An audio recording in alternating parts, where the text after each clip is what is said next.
तो आपकी class 11th का सबसे पहला चैप्टर है unit first some basic concepts of chemistry, जिसके नाम का मतलब है कि रसायन शास्त्र के कुछ बेसिक कंसेप्ट जो कि आपको आगे जाके काम आएंगे।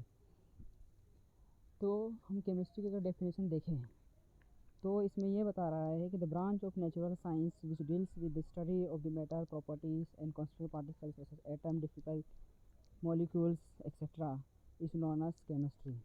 साइंस की वो ब्रांच जो कि किसी मैटर के बारे में, किसी सब्सटेंस के बारे में, उसकी प्रॉपर्टीज़, उसकी केमिकल प्रॉपर्टीज़, फिजिकल प्रॉपर्टीज़ वगैरह उसके बारे में स्टडी होती है, उस ब्रांच को हम केमिस्ट्री बोलते हैं। केमिस्ट्री को मेनली 3 पार्ट्स में डिवाइड किया गया है। पहला है organic chemistry, second inorganic chemistry और थर्ड है फिजिकल केमिस्ट्री। केमिस्ट्री हम क्यों पढ़ते हैं और क्या रोल है हमारी ज़िंदगी में केमिस्ट्री का? तो केमिस्ट्री जो है डिफरेंट फील्ड में डिफरेंट काम आती है। जैसे कि फर्स्ट वाला देख रहे हैं हम, हेल्थ प्रोटेक्शन, हेल्थ में भी आज काम है, केमिस्ट्री का रोल है। Modern chemistry has greatly contribution in the health protection and the diseases prevention. आज केमिस्ट्री से बहुत सारे मेडिसिन हमारे पास हैं जो कि हेल्थ प्रोटेक्शन करते हैं। आज हम कोरोना के दौर में देख रहे हैं कि केमिकल्स से ही सारी मेडिसिन बनी है जिससे कि हमारी हेल्थ प्रोटेक्शन होती है। इम्यून सिस्टम बढ़ाने के लिए भी बहुत सारे हमारे पास मेडिसिन हैं। इसमें बहुत सारे एग्जांपल दे रखे हैं जैसे कि life saving drugs, paracetamol, analgesic, antiseptic, जो कि हम टेम्परेचर, बॉडी का टेम्परेचर जब बढ़ जाता है तो उसको डाउन करने के लिए हम यूज़ करते हैं। एंटीबायोटिक, ट्रैंक्विलाइजर्स वगैरह, एंटीसेप्टिक, ये सब हम जब भी हमको ज़रूरत होती है, जब भी हम बीमार पड़ते हैं तो हमको ये सब काम आती है। सेकंड है हमारा इंडस्ट्रियल यूज़। इंडस्ट्रियल फील्ड में केमिस्ट्री का बहुत बड़ा रोल है। केमिस्ट्री जैसे टेक्सटाइल इंडस्ट्री में कलर जो है डिफरेंट कलर्स जो है केमिस्ट्री ने दिया, जिसकी वजह से आज टेक्सटाइल इंडस्ट्री में कपड़े पर कलर हो पाया। Plastic industry, dyeing industry etcetera. Agriculture field में भी फर्टिलाइज़र, पेस्टिसाइड्स, इंसेक्टिसाइड प्रिवेंशन, कीटनाशक वगैरह दिए जिससे हम सॉइल की फर्टिलिटी बढ़ी और इंसेक्टिसाइड से प्रिवेंशन किया गया क्रॉप्स को, ताकि वो ख़राब ना हो और अच्छा प्रोडक्शन मिले हमें। फूड मटेरियल्स में भी food is the first major requirement of the human being. Chemical fertiliser have the increase the crop production. Food material आज हमारे दैनिक जीवन की बहुत बड़ा हिस्सा है, जिसको देखते हुए आबादी बढ़ रही है, जिसकी वजह से हमको फूड प्रोडक्शन भी बढ़ाना, इसमें भी केमिस्ट्री ने बहुत बड़ा रोल निभाया। अच्छे सीड्स, अच्छी क्वालिटी के सीड्स लाए, फर्टिलाइज़र लाए, जिसकी वजह से फूड मटेरियल्स में भी इंक्रीज़ हुआ है।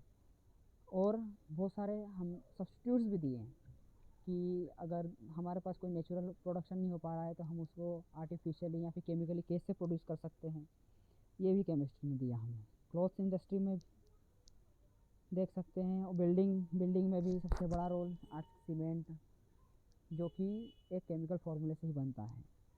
केमिकल इंडस्ट्री बहुत बड़ा रोल निभाती है एक सीमेंट इंडस्ट्री को बनाने में। तो आज बिना सीमेंट के कोई भी बिल्डिंग बनना नामुमकिन जैसी लगती है, जिसकी तो केमिस्ट्री बिल्डिंग में भी बहुत बड़ा रोल निभाया। मेटल एलॉयज़ में आज हमारे पास बहुत सारे फार्मूले, मेथड्स हैं, जिसकी वजह से हम और से मिनरल्स को निकाल लेते हैं, और से उसके मेटल्स को निकाल लेते हैं और अलॉय बना सकते हैं। This is the main role of the chemistry in the metals and alloys. फिर एट्थ आता है हमारा प्लास्टिक एंड ग्लास। प्लास्टिक और ग्लास भी हमारी केमिस्ट्री की देन है। फ्यूल भी केमिस्ट्री है। हमें कच्चा तेल मिलता है, उसको रिफाइनरीज में भेज कर रिफ़ाइन करना, किस तरह से रिफ़ाइन करना, एलपीजी, सीएनजी, ये भी हमको केमिस्ट्री से मिला। कॉस्मेटिक्स में भी आज हमारे पास बहुत सारे कॉस्मेटिक, क्रीम, पाउडर, सोप वगैरह हैं, जो कि केमिस्ट्री की ही देन है। पेंट्स, वर्निशेस, डाइस एक्सेट्रा, ये भी केमिस्ट्री में। स्पेस प्रोग्राम, आज हमारे पास कोई भी रिसर्च होती है, कोई से भी सेटेलाइट बनाया जाता है, तो उसमें भी केमिस्ट्री बहुत बड़ा रोल होता है। कौन सा फ्यूल कौन से सेटेलाइट के लिए सही है, ये भी केमिस्ट्री की देन है। ऐसा हम देख सकते हैं कि केमिस्ट्री जो है हमारी लाइफ में जो भी घटना हो रही है हर दिन, वहाँ पर भी केमिस्ट्री है। हमारे उठने से लेकर सोने तक कहीं ना कहीं हमारे इंसिडेंट होते रहते हैं जो कि केमिस्ट्री से ही रिलेटेड है। तो ऐसा हम कह सकते हैं कि केमिस्ट्री ही देन है, पूरे केमिस्ट्री की ही देन है जो आज हम पूरा मॉडर्न लाइफ देख पा रहे हैं। इसलिए हम केमिस्ट्री को मदर ऑफ साइंस भी कह सकते हैं, विज्ञान की जननी। That's why it is very important to understand the chemistry. आगे हम बढ़ते हैं केमिस्ट्री में ही, नेचर ऑफ द मैटर। जैसे कि हमने 9th क्लास में पढ़ा है कि मैटर क्या होते हैं।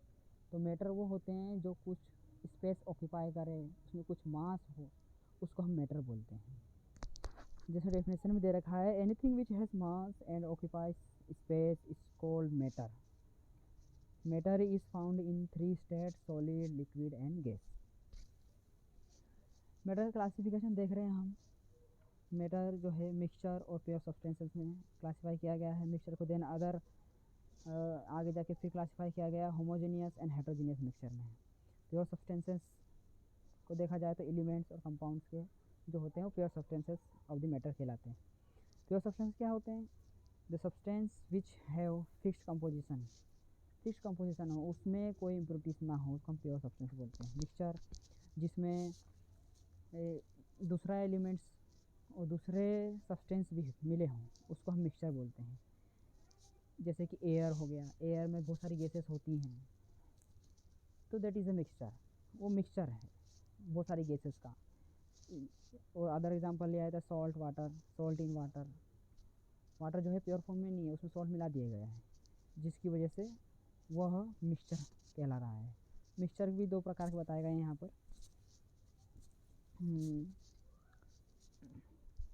तो फर्स्ट है होमोजेनियस मिक्सचर एंड सेकंड है हेट्रोजीनियस मिक्सचर। तो फर्स्ट हम होमोजेनियस मिक्सचर देखते हैं। तो होमोजेनियस मिक्सचर हम उस मिक्सचर को बोलते हैं जिसमें हमारी जो 2 सब्सटेंस जिसको हमने मिलाया है, 2 या 3 जो भी जितने भी हमने सब्सटेंस लिए हैं उसको मिक्स करके मिक्सचर बनाया है, वो सेम फेज में हो। सॉलिड हो तो सारे सॉलिड में लिए गए हों, लिक्विड हो सारे लिक्विड में हो।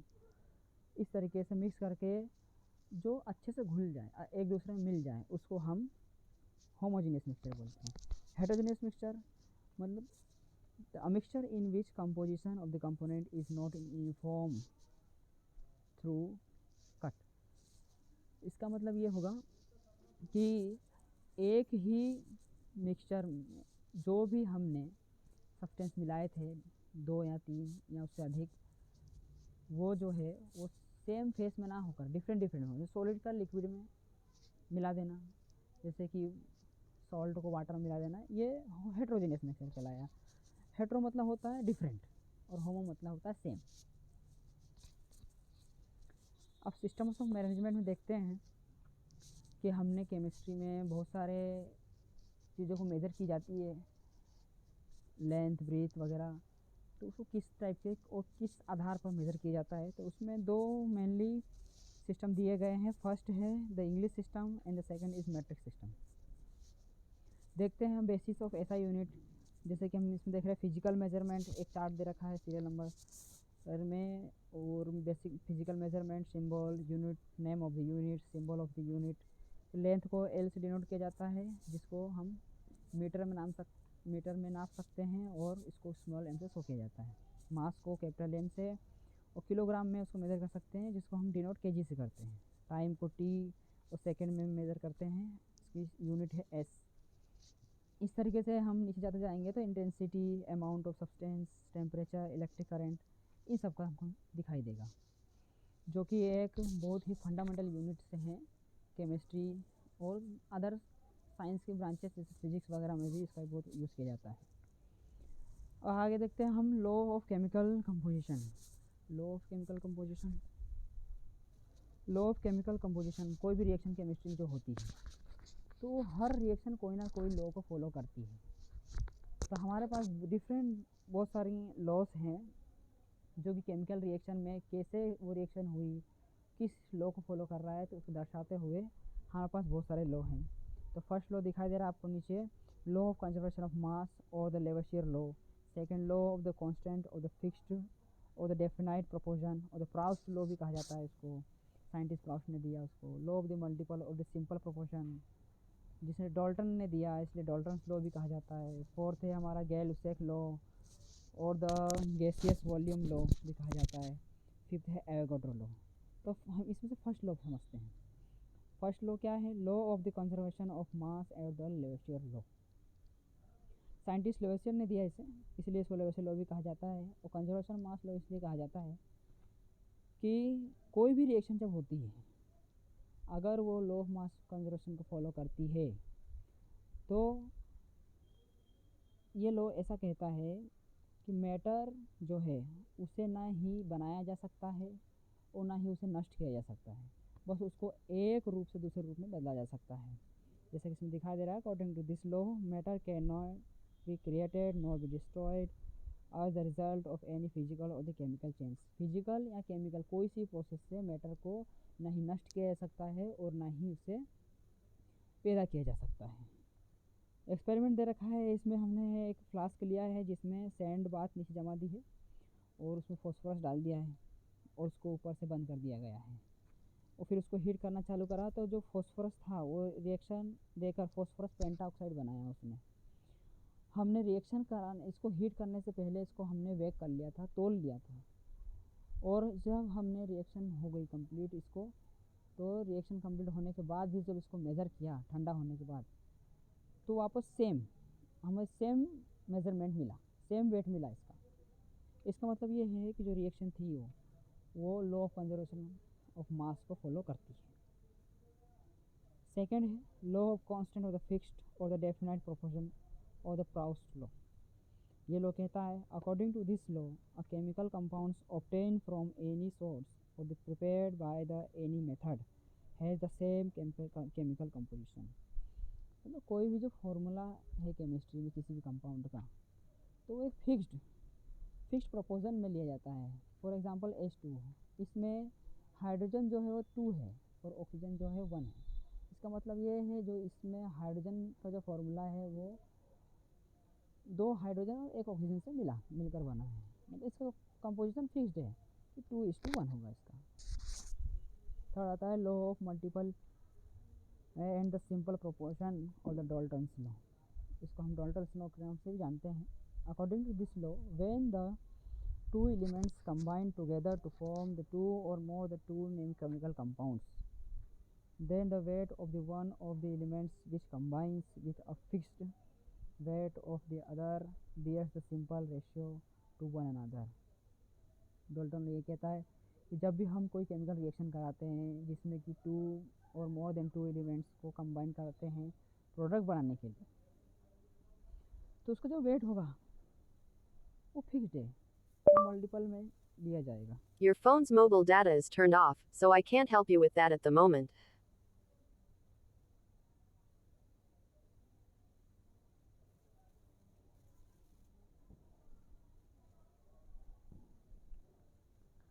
फोर्थ है हमारा गैल-लुसेक लॉ ऑफ द और द गैसियस वॉल्यूम लॉ। जैसे कि इसके नाम में है, साइंटिस्ट गैल-लुसेक ने दिया था इसको, और ये गैसेस के लिए दिया गया था, इसलिए इसमें वॉल्यूम भी जुड़ा हुआ है, क्योंकि गैसेस को हमेशा हम वॉल्यूम में ही मेजर कर सकते हैं, कोई दूसरी यूनिट में नहीं कर सकते। ये लॉ कहता है, gases combine with each other in the simple ratio of their volume. Gases जो हैं वो अपने फिक्स्ड रेशियो में कंबाइन होते हैं और एक फिक्स्ड रेशियो में ही प्रोडक्ट को प्रोड्यूस करते हैं। फॉर एग्जांपल इसमें दे रखा है, जब नाइट्रोजन की रिएक्शन हाइड्रोजन से कराई तो उसने अमोनिया दिया, हमने यहाँ पर नाइट्रोजन 1 वॉल्यूम में लिया और हाइड्रोजन 3 वॉल्यूम में लिया, तो हमको 2 वॉल्यूम ऑफ दी अमोनिया मिला है। फिफ्थ हमारा आता है Avogadro law. According to this law, at the equal temperature and the equal pressure in the equal volume of the gases number of the molecule must be equal. ये कहता है कि कोई से भी एक इक्वल टेम्परेचर पर, इक्वल वॉल्यूम पर, इक्वल प्रेशर पर गैसेस जो मॉलिक्यूल होंगे वो भी इक्वल ही होंगे। ये हमारा एवोगाड्रो लॉ कहता है।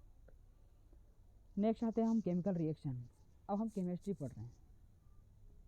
केमिस्ट्री पढ़ने से पहले केमिस्ट्री जहाँ शब्द आता है, केमिस्ट्री शब्द का मतलब ही यही है। केमिस्ट्री जो शब्द है वो लैटिन की भाषा केमिया से लिया गया है, जिसका मतलब होता है हेल्ड टुगेदर, मिक्स टुगेदर। इसका मतलब है कि कोई भी चीज़ जहाँ पर दो चीज़ मिल रही हो और रिएक्शन करके एक नई प्रोडक्ट का फॉर्मेशन कर रही हो, वहीं पर केमिस्ट्री हो जाता है, वहीं पर केमिस्ट्री शब्द निकलता है केमिस्ट्री। इसलिए हम केमिकल रिएक्शन देख रहे हैं इसमें। तो chemical reaction, when the elements और the compounds react with some other elements और the compounds to form a new compound is called a chemical reaction. कि कभी दो या दो से अधिक कोई भी एलिमेंट्स हो और आपस में रिएक्ट करके एक नया, जिसकी प्रॉपर्टीज़ डिफरेंट हो रिएक्टेंट से, नया प्रोडक्ट फॉर्मेशन करे, वही उसे ही हम केमिकल रिएक्शन बोलते हैं। जैसा कि इसमें नीचे दिखाई दे रहा है तुमको, हाइड्रोजन और ऑक्सीजन की रिएक्शन कराई तो हमें वाटर मिला है। इक्वेशन बैलेंस करा तो 2 हाइड्रोजन के मॉलिक्यूल्स लिए और 1 ऑक्सीजन के मॉलिक्यूल्स लिए तो हमें 2 मॉलिक्यूल्स ऑफ दी वाटर मिले। अब केमिकल रिएक्शन देख लिया हमने। अब केमिकल रिएक्शन जो हुई, हमने देखा पढ़ा कि केमिकल रिएक्शन क्या होती है, लेकिन कभी हमको रिप्रेजेंट करने को बोल दिया, चाहे हमें रिप्रेजेंट करने को आया तो हम रिप्रेजेंट कैसे करें। तो हमने 10th क्लास में भी देखा था chemical reaction, chemical equation, first chapter हमारा 10th क्लास का। तो केमिकल रिएक्शन देखिए हमने, केमिकल इक्वेशन जो कि ऐसा मैथमेटिकल रिप्रेजेंटेशन है केमिकल रिएक्शन का, जो कि हमको बताता है कि हमने कौन सा प्रोडक्ट लिया और किस तरह से रिएक्शन हुई और क्या प्रोडक्ट मिला। जिसमें कि हम बीच में एक एरो होता है और लेफ़्ट साइड में सारे रिएक्टेंट्स लिखे होते हैं, जिसको हम प्लस प्लस करके डिनोट कर सकते हैं, और राइट हैंड साइड पर हमारा प्रोडक्ट होता है। इसमें एक एग्जांपल दे रखा है कार्बन प्लस ऑक्सीजन, जो कि यहाँ पर रिएक्टेंट्स हैं। क्योंकि हम यहाँ पर 2 रिएक्टेंट लिए हैं इसलिए हमने प्लस का साइन बीच में शो करते हुए एरो लगाया है। एरो मतलब कि रिएक्शन करी दोनों ने और रिएक्शन कर कार्बन डाइऑक्साइड हमने प्रोडक्ट के रूप में दिया। अब हम देखते हैं डिफरेंट यूनिट्स ऑफ कंसंट्रेशन।